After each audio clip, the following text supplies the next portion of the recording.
Hola, ¿qué tal amigos? ¿Cómo están? En esta ocasión vamos a hablar sobre conceptos básicos de ingeniería de software. Yo estudio la carrera de ingeniería en sistemas, pero bueno, dentro de mis materias hay una que se llama ingeniería de software uno, ingeniería de software 2. Entonces, bueno, ahorita estamos tomando o estoy tomando la clase de ingeniería de software uno, por lo cual quiero transmitir los pocos o sí, los pocos conocimientos que pueda tener sobre el tema. Vamos a ir revisando la presentación y bueno, voy a ir explicando los puntos que requieran un poco más de profundización. Bueno, tenemos funciones de un ingeniero de software. Hay o existe la carrera como tal de ingeniería de software, ya que es un universo, es un tema muy extenso, la ingeniería de software. Pero bueno, en términos generales, ¿qué es lo que debe de ser un ingeniero de software? Debe de conocer distintos métodos de modelado y diseño, eh, conocer o comprender y traducir requerimientos de usuario a especificaciones precisas. ¿Qué significa esto? Bueno, pues traducir lo que quiere el usuario a un modelo o un diseño en base a los requerimientos que este usuario nos dé. Debe de tener la habilidad de definir e interpretar los distintos niveles de abstracción en los diferentes estados del proyecto, desde el diseño al código. Construir modelos correctos, completos y precisos. Comunicación fluida con los demás miembros del equipo. Debe de tener capacidad para planificar tareas y manejar equipos de trabajo. Debe poder preparar un documento con preguntas a realizar al cliente durante las entrevistas. Estas entrevistas son el medio por el cual nosotros vamos a hacer el levantamiento de requisitos.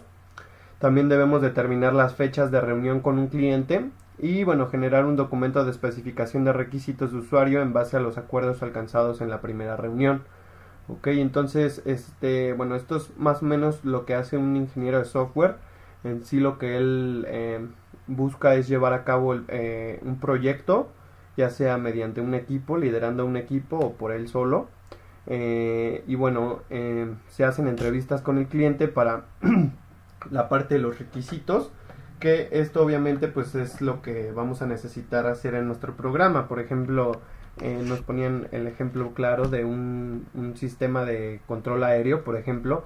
Pues nosotros como ingenieros de software tendríamos que obviamente conocer distintos métodos de modelado y diseño, que ahorita vamos a profundizar un poco más sobre eso. Y bueno, obviamente llevar todos estos pasos para que nosotros podamos gestionar de forma correcta un proyecto. ¿Qué funciones tiene un ingeniero de software? Bueno, pues presenta el documento de especificación al cliente en la siguiente reunión. En este documento, bueno, pues se va a especificar punto por punto lo que se ha o a lo que se ha llegado mediante las conversaciones o entrevistas con el cliente, para que se especifique lo que se está como tal pidiendo y el cliente esté de acuerdo.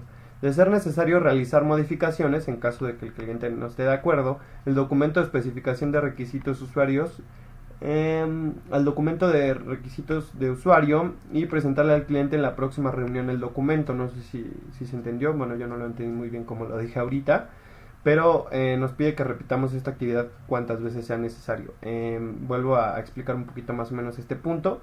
Una vez que nosotros vayamos levantando los requerimientos, debemos de ir llenando ese documento de especificación, de requisitos o requerimientos, como quieran verlo, y presentárselo, como les digo, al cliente, para que el cliente defina, pues mira, tomaste en cuenta todo lo que yo necesitaba, o a lo mejor pues esto no lo necesito, o a lo mejor no tomaste en cuenta un requisito que yo te estoy pidiendo, como por ejemplo en el caso del diseño del control aéreo, pues a lo mejor que queremos que ese control nos diga eh, cuánta capacidad de gasolina tiene ese avión cuando aterriza, por ejemplo, y cuando despega. Entonces, por ejemplo, puede ser que ese requisito no lo hayamos tomado en cuenta. Entonces, ese requisito pues se tendría que agregar y mostrar el documento en la próxima reunión. En caso de que pues falte ese requisito, obviamente nos vamos a ayudar con el cliente. Estudiar la metodología del diseño. Bueno, pues hay varias metodologías para diseñar software. Vamos igual a profundizar un poquito más en ellas. Explorar las herramientas case a utilizar. generar los diagramas de arquitectura, revisar los diagramas de arquitectura con los diseñadores, de ser necesario realizar las modificaciones a los diagramas.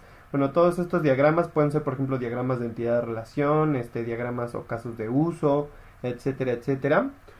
Presentar los diagramas de arquitectura finales, construir el documento de requisitos de software, revisar el documento con los ingenieros de aseguramiento de la calidad y el cliente realizando modificaciones de ser necesario.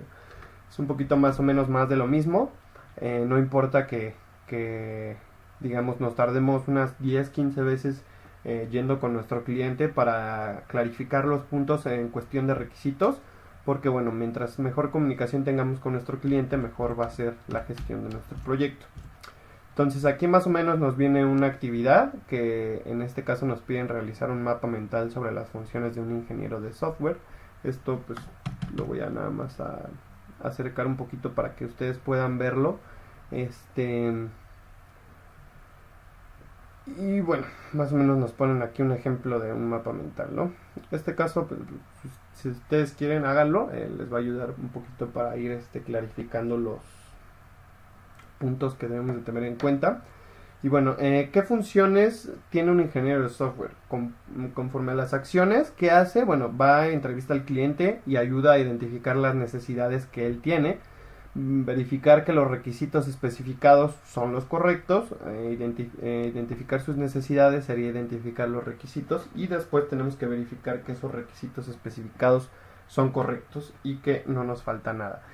También debemos de definir una estructura básica del sistema que incluya fuentes de información, módulos de procesamiento de información y resultados. Bueno, esto sería la parte estructural. También tenemos que hacer un análisis de los requisitos. Tenemos que analizar bien qué es lo que nos están pidiendo y entenderlo.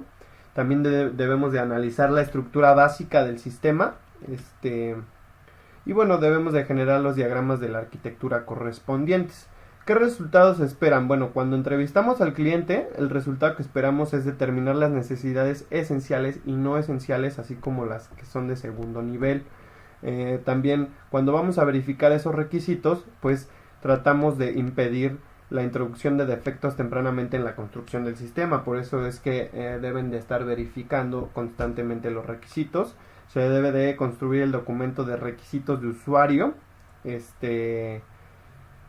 Bueno, eso una vez cuando definamos la estructura básica, eso es para construir el documento de requisitos de usuario. Cuando realizamos el análisis de esos requisitos, estamos tratando de establecer una estructura básica inicial del sistema, que sería lo más general. Cuando analizamos la estructura básica del sistema, pues tratamos de establecer interacciones, interrelaciones y contextos de dicha escritura, o los contextos de dicha estructura. Cuando generamos los diagramas de arquitectura, se espera definir la especificación de la arquitectura del sistema en forma de un documento técnico comprensible. Y bueno, aquí podemos ver cuáles son las competencias personales. En este caso, la gestión de proyectos, la alta compatibilidad, la alta capacidad de análisis, perdónenme, un método proactivo, metódico y negociador. Debemos de ser siempre proactivos, metódicos, tener metodologías, buenas prácticas y tener una buena comunicación y negociación con nuestro cliente. Tenemos que también tener buenas relaciones interpersonales. Esto siempre nos va a ayudar tanto con los clientes como con algún amigo, alguna persona que a lo mejor nos pueda sacar de un problema gracias a la buena relación que ustedes tengan con ella. Obviamente se requiere mucho trabajo en equipo, mucho trabajo bajo precisión, o sea, esto es realmente pues parte de la ingeniería, que cualquier trabajo se haga con una alta precisión para obtener resultados pues certeros. Igual debemos de tener una flexibilidad ante los cambios, por cualquier tipo de problema, no debemos de ser tan rígidos. Debemos orientar el trabajo a la construcción de los objetivos del grupo, ¿ok? A la consecución, perdón. También tenemos que tener la disposición de colaborar con otras personas, igual ser innovadores y prácticos y bueno, buscar siempre alternativas de solución. Algunos lenguajes de programación, bueno, generaciones de lenguajes de programación. La primera generación sería el lenguaje máquina, específico para cada procesador, uso de código binario. La segunda parte sería el ensamblador, que es un lenguaje segundo nivel, que es uso de nomenclaturas que abstraen el lenguaje de máquina, mnemotecnias, perdón. Este es un lenguaje un poco más entendible para el humano. Está el de tercera generación o el de tercera generación, que es el de alto nivel, que es como Java, C, etcétera, etcétera. Lenguajes estructurados con comandos cercanos al lenguaje natural. El de cuarta, el de propósito especial, que son programas orientados a programas específicos. Y la quinta, que son los naturales, que incluye la inteligencia artificial y sistemas expertos. Lenguajes de programación, bueno, aquí tenemos un ejemplo.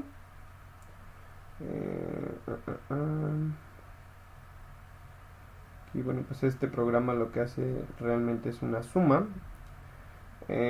LISP, cuyo acrónimo de List Processing, un lenguaje de programación para computadoras orientadas a la generación de listas, desarrollado en 1559 a 1960 por John McCarthy y usado principalmente para manipular listas de datos o símbolos. Este lenguaje se sigue utilizando con frecuencia en investigación y círculos académicos y fue considerado durante mucho tiempo el lenguaje modelado para la investigación de la inteligencia artificial, aunque el Prolog ha ganado terreno durante los últimos años. Y creo que eso es completamente cierto.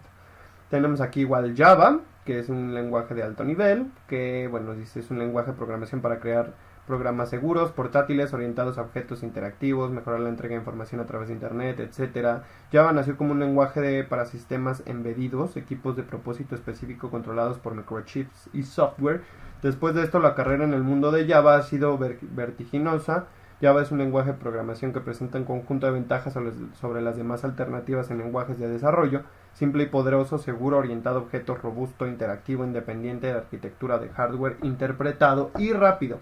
Fácil de aprender, bueno, sí es fácil de aprender. Herramientas poderosas, threads, hilos, que bueno, un hilo nos permite estar ejecutando tareas simultáneas al mismo tiempo, de forma paralela, o concurrente, también se dice. Excepciones, que bueno, esto sería para atrapar errores, etcétera. APs, RMI, beans y lenguajes, ¿ok? Otro lenguaje de programación, bueno, sería el Fortran, que bueno, la abreviatura es For Translator, o sea, es un translador de fórmulas, traductor de fórmulas. Fue definido alrededor de 1955 en Estados Unidos por IBM. Es el más antiguo de los lenguajes de alto nivel. Se caracteriza por su potencia en cálculos matemáticos, pero está limitado a aplicaciones de gestión, manejo de archivos, tratamiento de cadenas de caracteres y edición de informes, cosa que bueno, C ya nos permite hacer, y por eso C ha sido más utilizado que Fortran. Supongo debe estar por acá abajo, si es que si es que lo encontramos. Pero bueno, como pueden ver, viene limitado a algunas acciones que sí nos permiten hacer otros lenguajes de programación. También se desarrolló para la utilización de técnicas de programación estructurada, con estructuras de control. Y bueno, estas características hacen que el lenguaje también sea válido para determinadas aplicaciones de gestión. Fortran se utiliza mucho para bancos. Fortran y COBOL. Lenguajes de programación. Delphi es un sistema de desarrollo de aplicaciones para Windows introducido por Price en 1995, basado en el objeto orientado. Objeto del lenguaje Pascal. Incluye herramientas de programación visual y genera programas ejecutables en X. Esto fue como el nacimiento de ¿cómo se llama? Visual Basic. Borland incluye un sistema de base de datos Borland, lo cual permite acceder a bases de datos DBase, Paradox, ODBC. Delphi también utiliza controladores de Visual Basic. El cliente Delphi mejora sus soportes con las bases de datos como Oracle, Sys, Informix. Y bueno, otro lenguaje de programación sería el PHP, lenguaje que se acopla a HTML, páginas web, para definir procedimientos que se han de realizar en el servidor. Claro, porque este lenguaje corre del lado del servidor, no corre localmente como el JavaScript o el CSS. Por ejemplo, procesar un formulario, enviar o extraer datos de una base de datos, acoplándose también como un lenguaje de tipo SQL, enviar a una otra página web según determinadas condiciones prefijadas por el programador. Bueno, aquí podemos seguir con la lista. COBOL, PLI, fue creado a comienzos de los años 60 por IBM. para ser usado en sus equipos del sistema 360, inspirándose en los lenguajes Algol, COBOL, Fortran. Fue desarrollado PLA Programming Language y tomando las mejores características de los anteriores, añadiendo algunas nuevas, con el objetivo de tener un lenguaje por lo más general posible en cuanto a su implementación. Útil para aplicaciones técnico-científicas, comerciales, de proceso de textos, de base de datos y de programación de sistemas. Se trata de un lenguaje de programación complejo, compilado y estructurado. Es capaz de gestionar errores y procesar multitareas. Se emplea en entornos académicos para su investigación.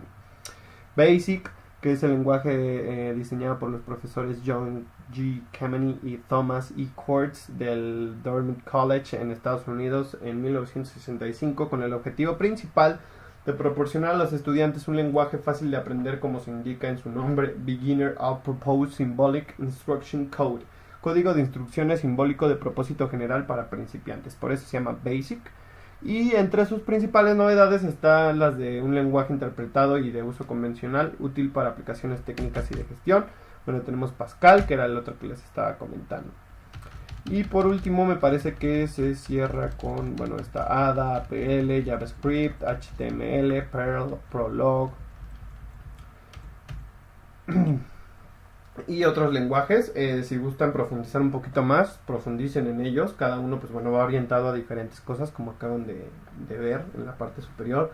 No quiero perder más tiempo leyendo las definiciones o para qué están orientados esos lenguajes, ya que muchos de ellos pues, actualmente no se utilizan. Otros de ellos sí se siguen utilizando y bueno, pagan muy bien a las personas que como tal aprenden a gestionar o aprenden esos lenguajes de programación, ¿ok? Pero bueno, eso ya es algo un poquito más de especialización que quieran profundizar.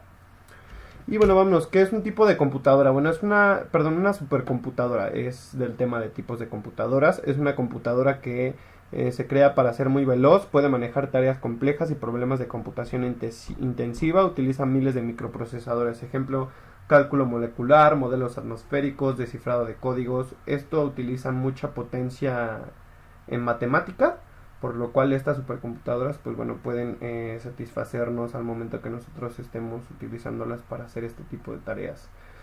El mainframe es una computadora grande, costosa, capaz de procesar de manera simultánea datos para miles de usuarios. Proporciona almacenamiento, procesamiento y administración centralizada para grandes cantidades de datos. Los mainframes, pues por lo que yo entiendo, se utilizan para data centers, donde pues se están administrando y centralizando grandes cantidades de datos.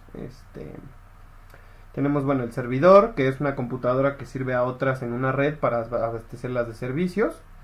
Tenemos la estación de trabajo o PC, potente computadora de escritorio que se utiliza para tareas de alto rendimiento que requieren velocidad de procesamiento. Contienen a veces más de un microprocesador. En este caso, bueno, pues las normales contienen uno.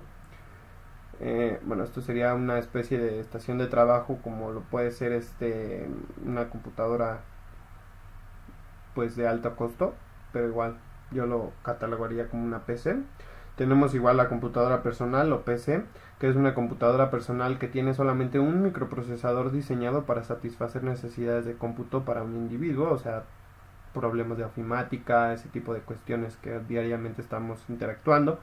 Y bueno, ¿qué tipos de software tenemos? Tenemos software de sistema, software de aplicación, software de ingeniería o científico, software de empotrado y software basado en web, además de software de inteligencia artificial. Bueno, aquí yo no les voy a leer las definiciones, más bien les voy a explicar un poquito de qué es cada uno. El software de sistema sería, por ejemplo, todos los programas que tenemos en nuestro Windows o en nuestro Linux que ya vienen por defecto en el sistema, como lo puede ser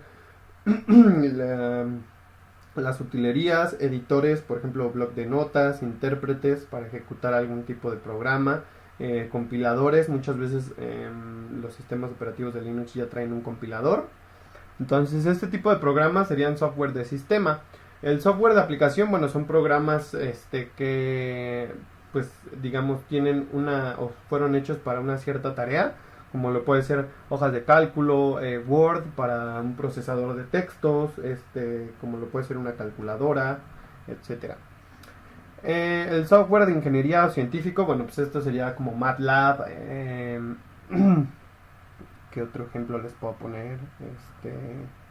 Hay uno que es de diseño para tornillos y eso, de ingeniería, la verdad no recuerdo muy bien ahorita cuál es el nombre. Hay programas de ingeniería científicos también para la simulación de entornos en tercera dimensión. El software empotrado, bueno, antes de terminar, bueno, es todo lo que tiene que ver con software para estudiar, por ejemplo, este tipo de temas. Hay mucho software con el cual se puede catalogar como ingeniería científico. Si quieren busquen en internet ejemplos, hay muchísimos. El software empotrado, bueno, pues sería el software que reside en una memoria, digamos solo de lectura, y estos son los que vienen empotrados en máquinas, por ejemplo, en refrigeradores, en hornos de microondas, en lavadoras. Este es el software empotrado. Este software, digamos, que controla el funcionamiento de lo que tengamos a la mano. Por ejemplo, en este caso un microondas que tiene ahí un pequeño panel para poner el tiempo que queremos cocinar o el tipo de comida que queremos cocinar. Todo eso, bueno, pues eso es software empotrado. Software basado en web, bueno, pues sería todo lo que conlleva hipertextos, hipervínculos. También no sé si sea lo mismo aplicaciones web, pero bueno, si lo vemos así, pues serían todo el software que está basado en, ahora sí que como su nombre lo dice, en web. Por ejemplo, una red social pues sería un software basado en web a final de cuentas. Y el software de inteligencia artificial, bueno, pues este software tiene la capacidad de aprender generalmente por sí solo. Hay muchos tipos de sistemas de inteligencia artificial o sistemas expertos, que estos, bueno, son sistemas basados en conocimiento que ya tenemos nosotros los humanos.